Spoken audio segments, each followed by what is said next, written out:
e o Francisco vai fazer o preparo da noite de hoje. Você ficou um charme com o meu óculos, Francisco. Obrigado. Seu bom gosto. Boa noite a todos. Hoje o preparo é do capítulo 45 do Vida Feliz, psicografado por Divaldo Franco, de nossa mentora Joana de Ângeles. Refreia os impulsos que procedem dos instintos desgovernados e age sob o comando da razão. É verdade que o sentimento bom deve derreter o gelo da lógica racional. No entanto, muitas vezes a frieza da emoção ou a sua loucura agressiva necessitam da vigilância do raciocínio. Cérebro e coração devem atuar juntos, proporcionando as vantagens do equilíbrio e do comedimento em favor de uma vida sadia. Ouve com o sentimento e age com a razão, dosando bem a participação de cada um. É difícil a gente conseguir ter essa medida, né, do que é a razão, do que é o excesso.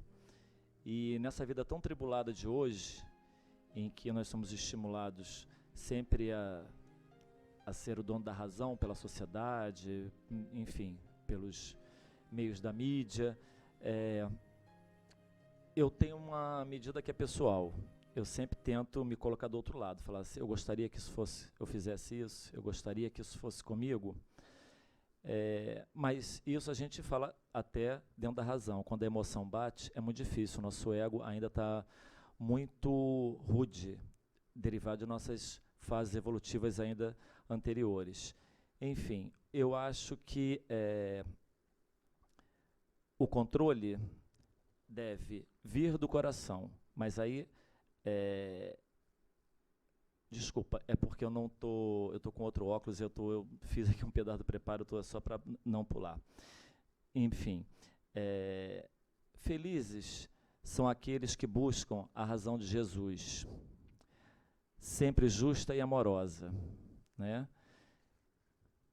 Que possamos então, irmãos, buscar no seu Evangelho esse equilíbrio que antes de pô-lo em prática temos que absorvê-lo, o que é difícil, por isso que nós estamos em descontrole, e que então possamos ter essa medida que com certeza esse é o caminho para a paz e para a felicidade. Uma boa palestra a todos.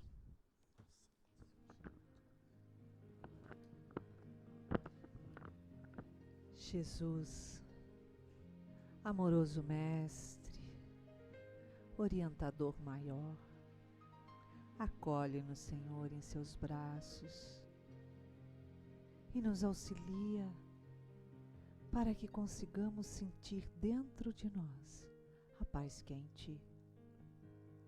Como pedimos à nossa mentora Joana de Ângeles, que com o seu carinho, a sua inspiração envolva nosso amigo querido Daniel Puerari, trabalhador da casa, na palestra, nas orientações, nos estudos que ele preparou para a noite de hoje.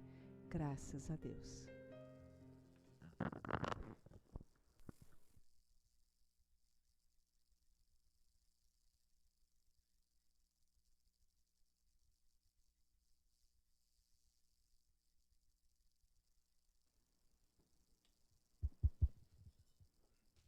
Boa noite a todos.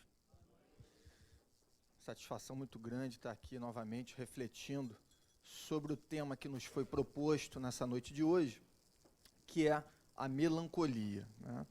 A melancolia está no Evangelho segundo o Espiritismo, né?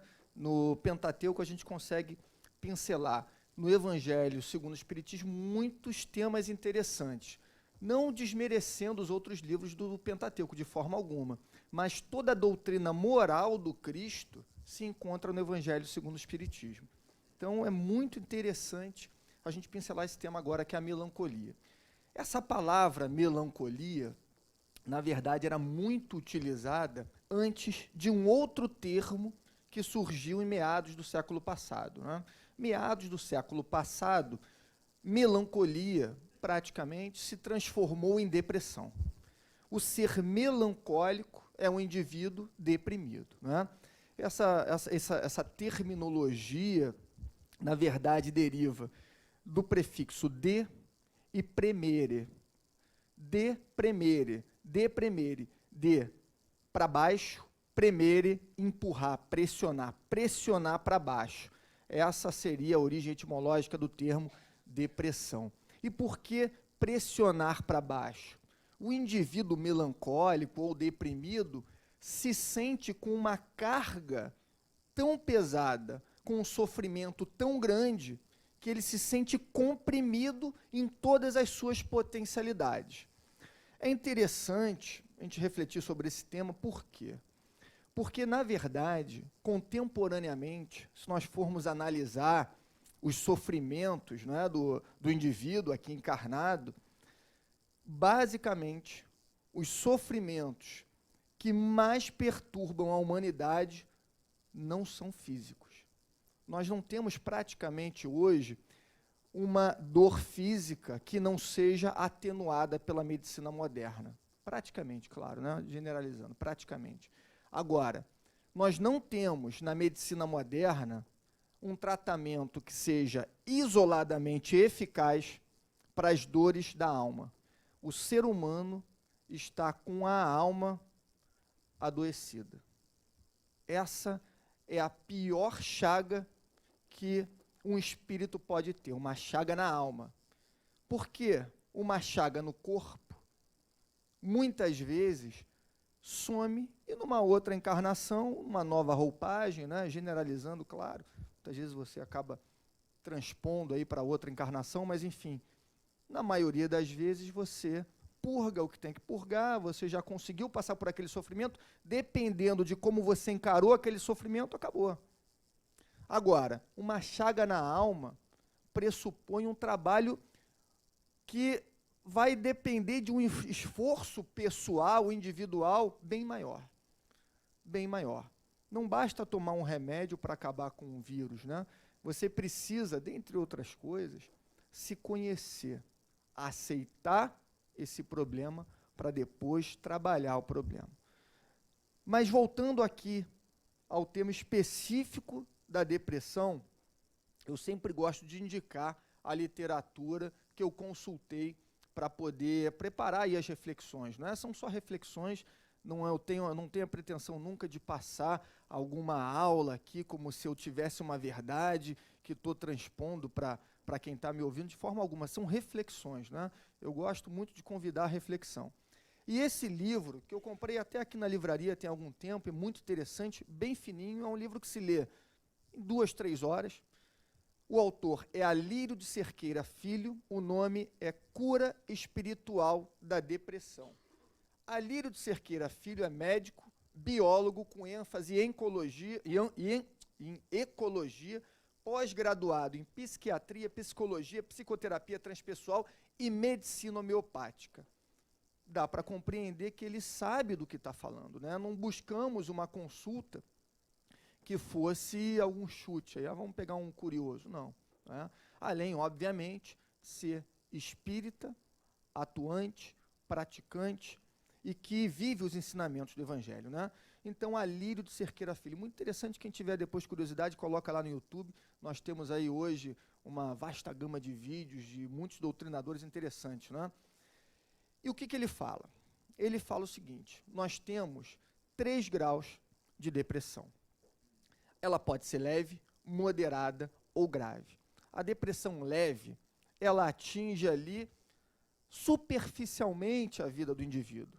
Ele se sente desanimado, um pouco triste, mas de qualquer forma não afeta tanto o seu dia a dia,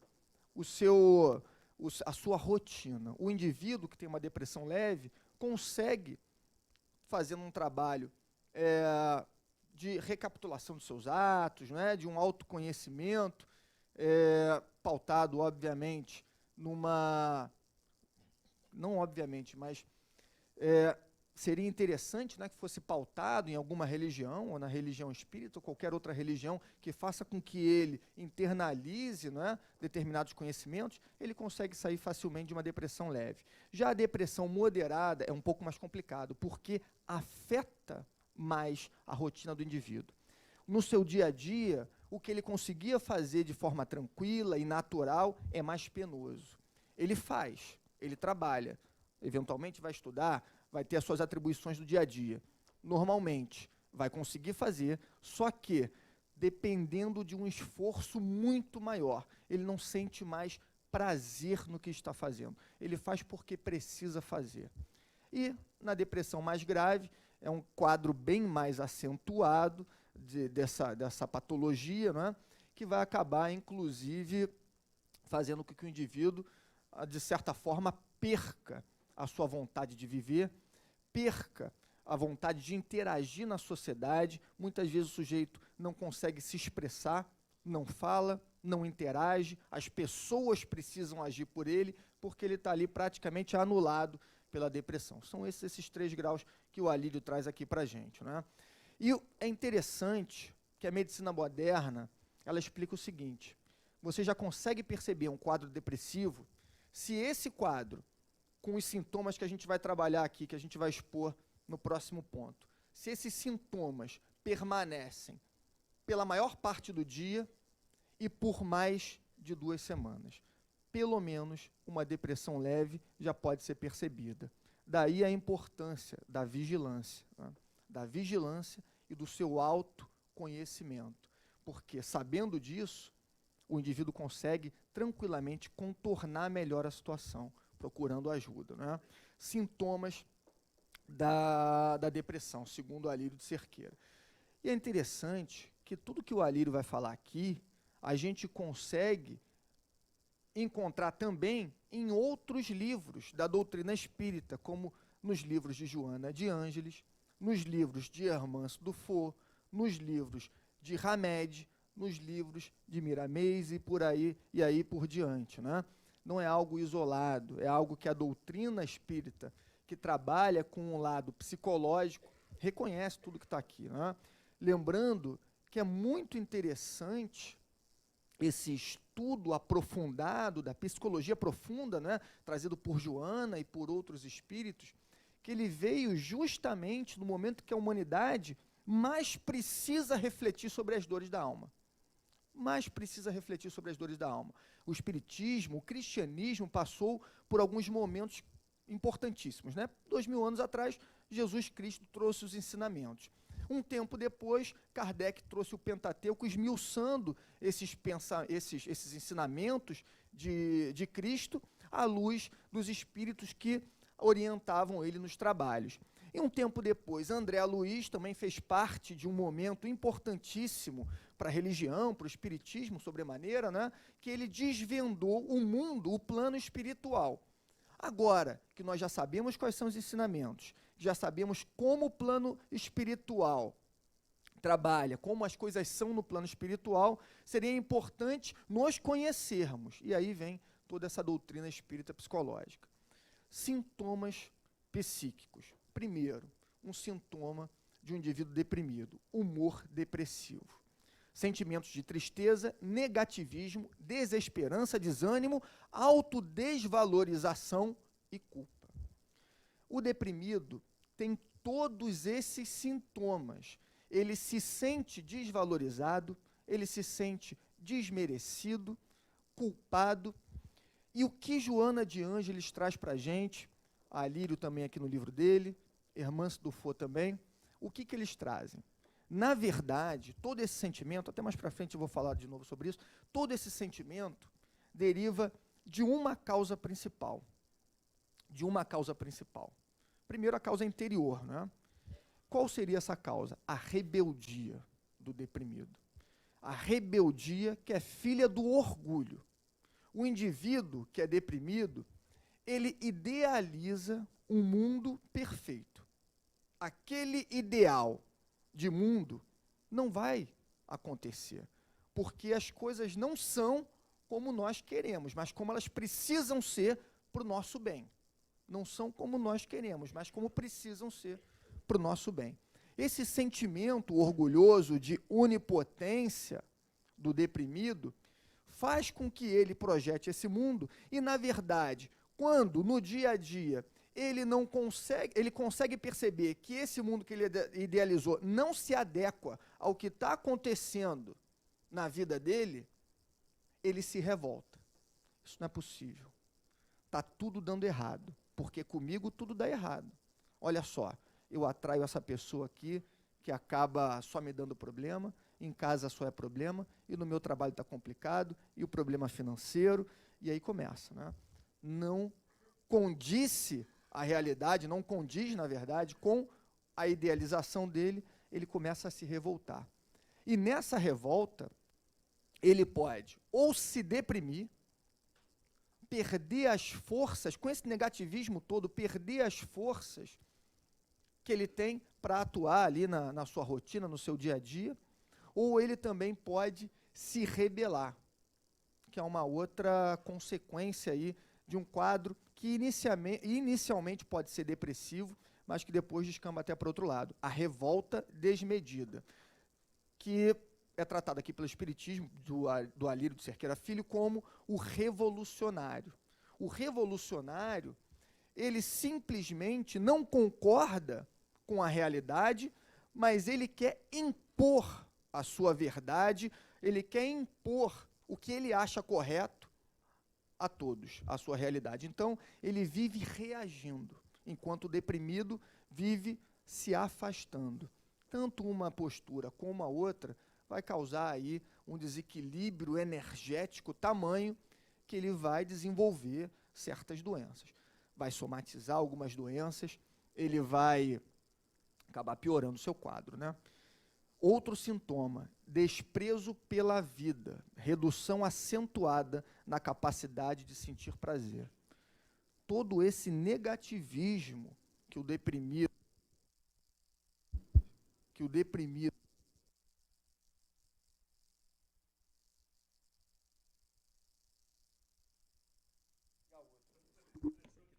tá vendo? Não, mas depois já é solução. Oi, foi, né? Tá bom. Isso aqui parece até o do Silvio Santos, né? O deprimido, ele perde a vontade de viver porque ele não sente mais prazer nas coisas. Ele não sente mais prazer na comida. Ele não sente mais prazer em relações amorosas. Isso faz com que ele acabe entrando num ciclo vicioso de desamor e negativismo. Desamor e negativismo. O grande problema é que, obviamente, isso vai acarretar consequências físicas. O deprimido pode acabar emagrecendo muito, porque não vai sentir mais prazer na comida. Na verdade, pode ter até aversão à comida. Não vai sentir prazer de se relacionar com outras pessoas, né, no convívio social mesmo. Isso vai fazer com que o quadro se agrave. Junto com o seu negativismo, que é o vértice do problema, ele vai acabar se afundando cada vez mais num quadro bem complicado, né?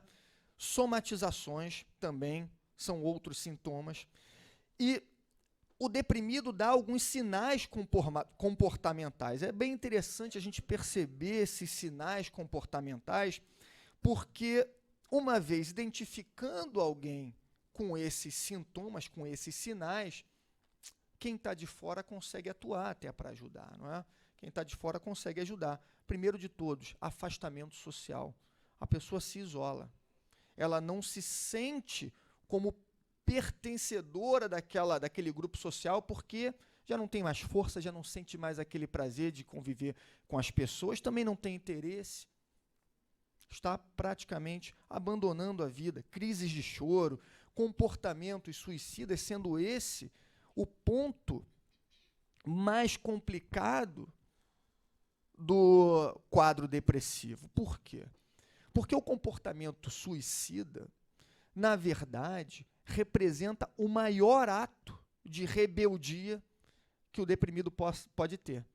E como o deprimido, ele é um rebelde, e a rebeldia, na verdade, é a causa principal da depressão, ele vai buscar se culpar e se punir muitas vezes, não é? Claro que temos situações, com o suicídio, para poder não só se punir, mas também punir as pessoas que o cercam por não terem ajudado ou por não terem comprado essa ideia de mundo ideal que ele criou, por não corresponderem a essas expectativas que ele criou ali na família, no trabalho, naquele convívio social.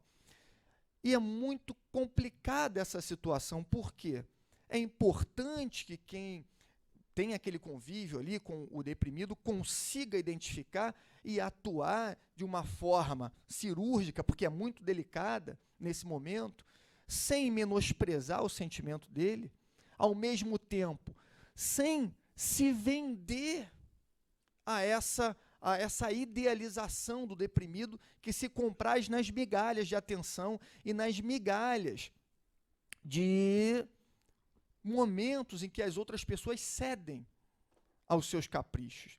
Mas é tão delicado que, ao mesmo tempo que o indivíduo ali que tem algum deprimido na família, por exemplo, não pode se dobrar exclusivamente às vontades do deprimido, ele também não pode se negar a ajudar. Então, o que a doutrina fala? A sua ajuda é esclarecer. Esclareça a pessoa que, se ela tem realmente esse interesse, as consequências maiores serão dela. Porque o indivíduo, ele quer acabar com o sofrimento. E ele acha que acabando com a própria vida vai acabar com o sofrimento. Só que não acaba.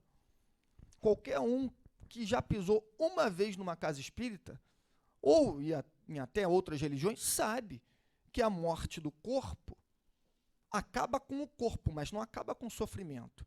O sofrimento se potencializa, porque ele vai continuar com aqueles problemas que ele tinha, e ele vai encontrar outros problemas pela frente, advindos desse ato de rebeldia. Advindos desse ato de rebeldia. Então, é uma situação muito delicada, mas os espíritos trazem. Oriente, fale. Estamos em oração para que você não cometa nenhum ato atentatório à sua saúde ou à sua vida. Mas você tem o seu livre-arbítrio. Se você quiser fazer isso, infelizmente não tem nada que alguém que esteja de fora possa fazer. Você vai ter o nosso apoio em tudo que você precisar. Sempre que você precisar, nós estaremos aqui ao seu lado. E você, se tomar uma atitude drástica, só vai se prejudicar. Esteja bem atento a isso. E se acontecer, o máximo que nós vamos poder fazer é orar e pedir ajuda a você. Então pense bem, esclarecimento, apoio, um colo amigo, né? E esclarecimento. Causas da depressão. São causas apontadas como espirituais, perispirituais e físicas. As causas espirituais. Simplesmente, todo ato que nós temos nas nossas vidas, nas diversas encarnações, ficam arquivados no nosso inconsciente e no nosso perispírito. Um ato negativo vai ficar lá arquivado, um ato positivo também vai ficar lá arquivado. E o que acontece é o seguinte, em determinado momento, esses atos vêm à tona, a nossa consciência vai nos cobrar e nós vamos precisar responder por esses atos negativos. E as consequências também serão atenuadas pelos atos positivos que nós já tivemos e temos constantemente, nada se apaga, nada se apaga. Só o que apaga é um ato negativo com a execução de um ato positivo, não só um. Uma gota de caridade apaga uma multidão de pecados. Uma multidão de pecados. Então, a lógica é essa, né? Eu tenho ali as minhas mazelas. Em determinado momento, elas virão à tona. Essa pode ser uma causa, que é chamada aqui de causa espiritual da depressão. Um sentimento, por exemplo, de culpa, uma mancha que eu tenho, de culpa por um ato que eu pratiquei em alguma encarnação passada, que eu não sequer me lembro, mas está gravado lá na consciência, mas o meu ego não consegue perceber, eu, Daniel, não consigo perceber, mas está lá gravado, não some. Ou mesmo nessa existência, né? Eu acabei causando mal a alguém, crio em mim essa mácula. Todo o mal que eu causo ao outro, eu imprimo em mim essa mácula, eu estou me prejudicando mais do que prejudicando o outro. Por isso que Jesus foi bem categórico. O maior ensinamento: amar a Deus sobre todas as coisas e ao próximo como a você mesmo. Porque o que você fizer ao próximo, você está fazendo a você. É até um sentimento de proteção amar o próximo. Você amando ao próximo está se protegendo, está se blindando e apagando máculas, né, eventualmente cometidas aí no passado. Bom, essas são as causas espirituais.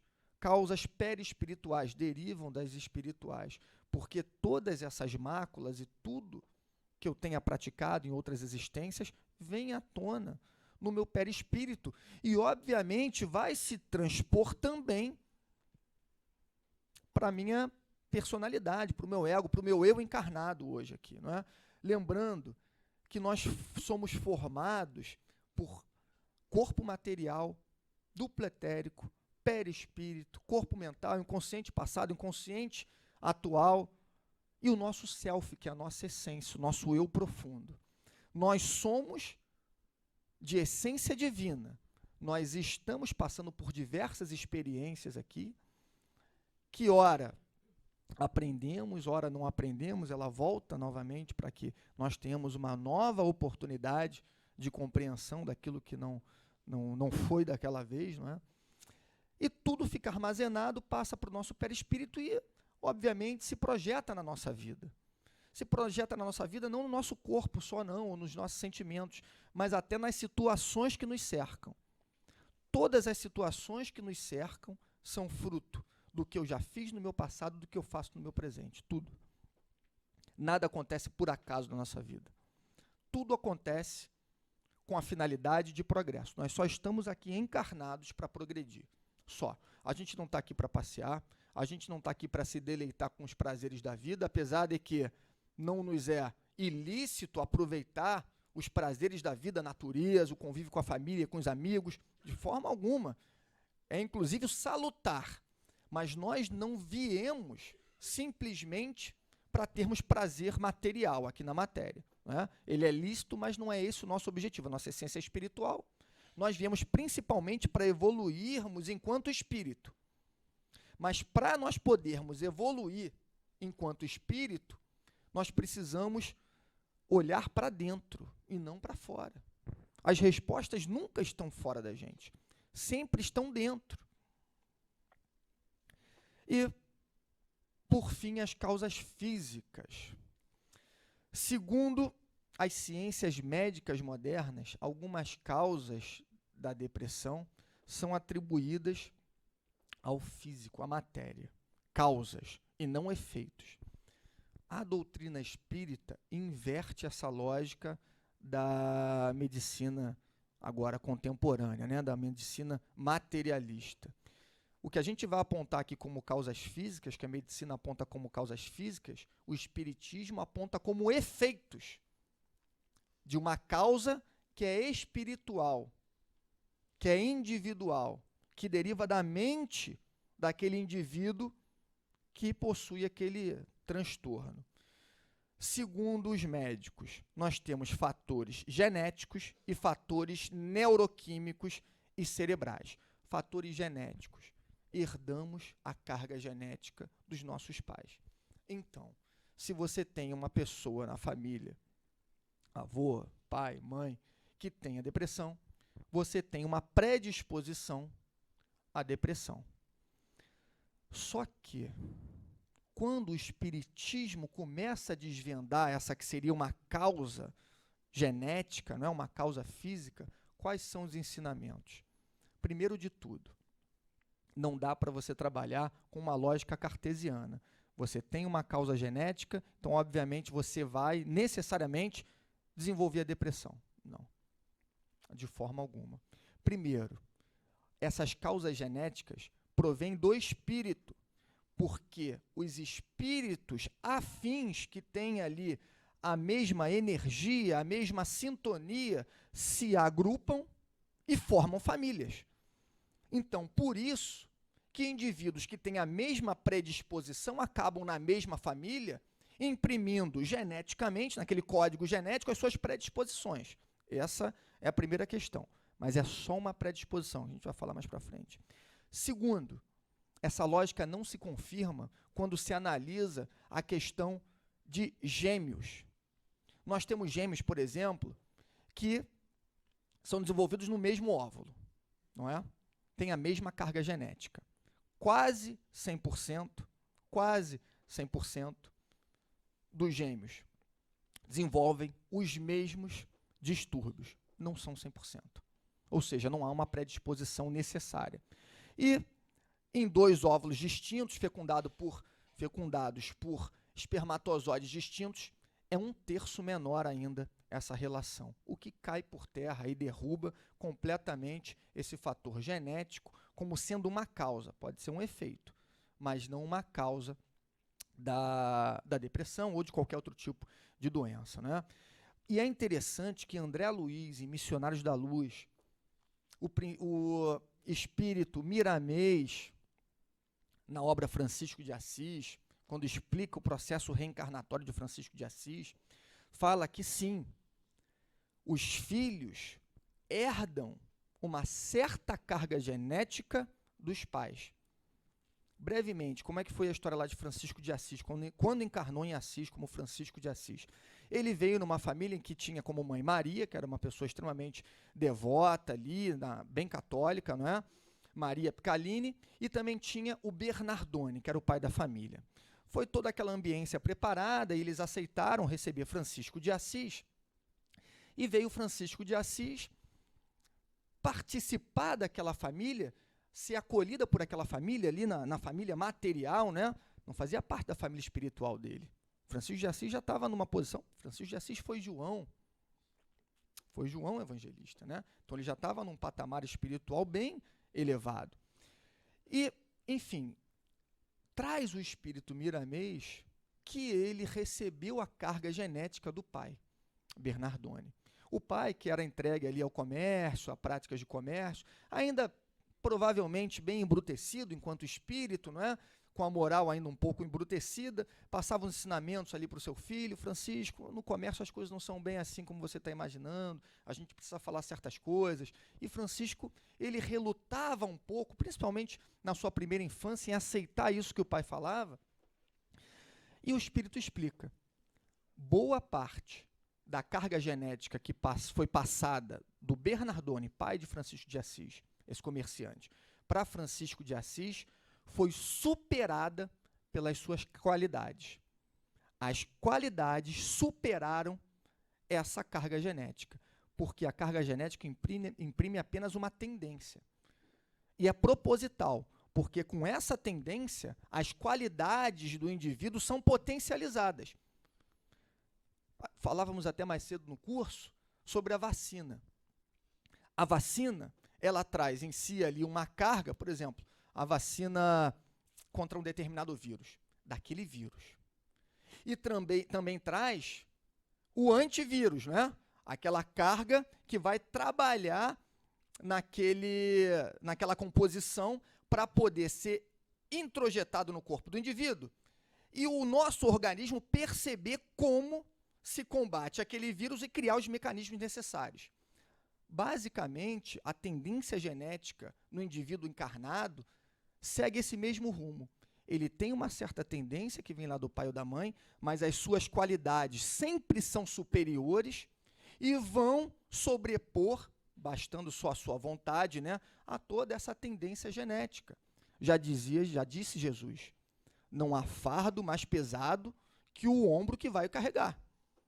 Ou seja, você não vai ter uma tendência genética, uma predisposição genética, se você não tiver qualidade suficiente para poder superar isso. Senão seríamos entregues a quê? Sempre fadados a fracasso. E a ideia não é essa, a ideia é de progredir, né?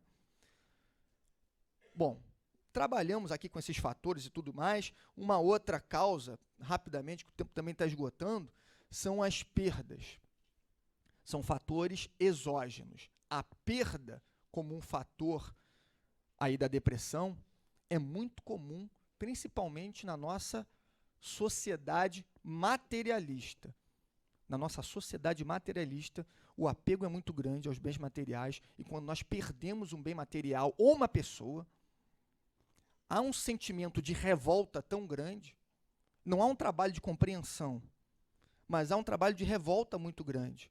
E esse trabalho de revolta, de não aceitação daquele mundo idealizado, como é que eu fui perder o meu emprego, como é que eu fui perder a minha fortuna, como é que eu fui perder aquela pessoa, é tão grande que a pessoa pode se revoltar e se colocar numa zona de conforto psíquico, que é a depressão, a não atuação, o negativismo, a perda do prazer pela vida e aquele ciclo que vai trabalhar ali como um ciclo vicioso, vai alterar também a composição das células cerebrais, vai também atuar diretamente nos neurotransmissores, dopamina, noradrenalina, serotonina, reduzindo esses neurotransmissores que são responsáveis pela sensação de prazer e vira um ciclo vicioso, né? A medicina cura essa parte dos neurotransmissores, ativando ali aqueles neurotransmissores, mas de nada adianta, passa a ser só um paliativo se o indivíduo não toma consciência que ele precisa mudar o seu padrão mental. As perdas materiais ainda são essas causas exógenas, né? Grande parte aí dos fatores que levam o indivíduo à depressão. Lembrando de um ensinamento de Emmanuel quanto ao materialismo, não é? Quando nós somos muito apegados a alguma coisa e temos uma sensação de perda, eu sempre me lembro desse ensinamento de Emmanuel. Emmanuel falou o seguinte: tudo aquilo que os olhos da carne vê, ou está morto, ou vai morrer. Tudo. Tudo é transitório. Tudo. Então, por que esse apego? O porquê desse apego ao transitório? Recentemente teve uma reportagem aí, falando sobre a nossa crise, e que o setor automobilístico está sofrendo, o setor da bebida está sofrendo, todos os setores estão sofrendo. Um se sobressai, o de cosméticos e beleza, que está tendo lucros, e cada vez mais se acentuando os lucros. Não que tenha algum problema em a pessoa se amar, é bonito isso, é um exercício de auto-amor. É impossível estarmos aqui encarnados sem nos amarmos, sem tomarmos conta do nosso físico, da nossa saúde. A saúde é físico-biopsíquica. Não é? Claro que eu tenho que tomar conta do meu corpo, eu não posso me largar, né? Agora, a questão é, a que ponto eu estou deixando as questões espirituais de lado para tomar conta só do físico? Seríamos os sepulcros caiados, bonitos por fora e podres por dentro. Para não ficar só na questão triste, rapidamente aqui, ele traz alguns ensinamentos aí para a gente seguir e percebendo alguém, ou até se percebendo com melancolia ou depressão, nós tomarmos aí como atitude, né? Então, ele traz como profilaxia. Então é bem interessante, até depois quem quiser adquirir esse livro ou outros livros de Joana, Vitória sobre a Depressão, Reforma Íntima sem Martírio, porque aqui é pouco tempo, né? Muito interessante. Profilaxia e tratamento. O que o deprimido ou quem está próximo ao deprimido pode fazer para poder mudar esse cenário? Exercícios em direção à vida, a busca da essência da vida, da espiritualidade, desenvolvimento da mansidão e humildade. Se a depressão é um sintoma que nasce na rebeldia, que é filho do orgulho, qual é a cura para o orgulho? Humildade, caridade também. O exercício de caridade, ele vai ser uma cura para qualquer mal da alma, qualquer um.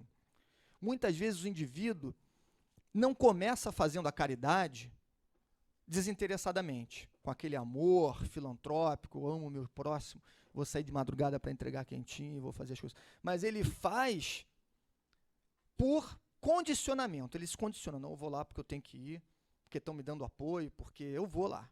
Aí ele vai. Ele vai se auto-obrigando.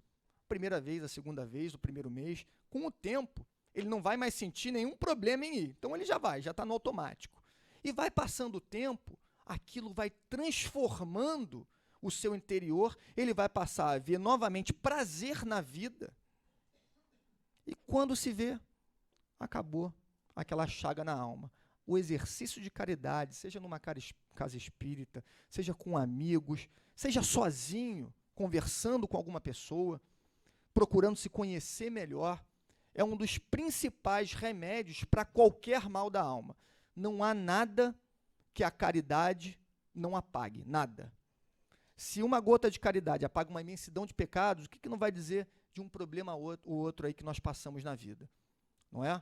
Meus amigos, eu acho que já deu o horário, fica aí então essa reflexão para a gente estudar cada vez mais sobre esses problemas da alma, né, que são os que mais nos atormentam. Muito obrigado aí por essa oportunidade de hoje, eu que agradeço. Obrigado. Boa noite.